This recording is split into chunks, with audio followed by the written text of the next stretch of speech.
na I should take you home. Sige! Delusional! Last time na uminom ako, like lasing talaga, nasa gitna ako ng dashboard, ganun ako. At least, hindi maoy. Hinihiga lang, pero hindi maoy. Alam niyo ba, birthday ngayon ng jowa ko. Hi, Anton! I miss you! Hindi na ako galing. Parang naman ako lasing. Confident ako na hindi ako malalasing sa kwerpo. Kasi hindi naman nagbabalat yung mukha ko. Nakikita niyo ba? Oh my God, am I a reptile? Huwag kayong mag-alala. Alam to ng magulang ko. Diyan nahihilo na ako. Hindi ko alam kung bakit. Anyways. Anong step na?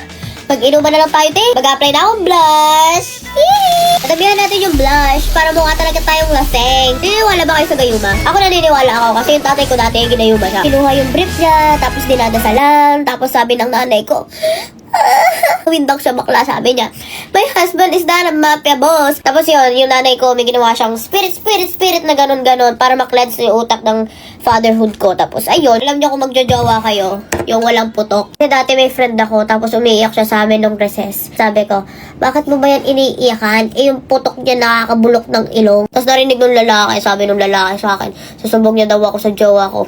E di sumbong mo, sharean mo siya ng putok. Powder na ako. Laura Mercier. Ito na ulo ko, te. Ang haba na ng video, 10 minutes na. Bakit ang nose ko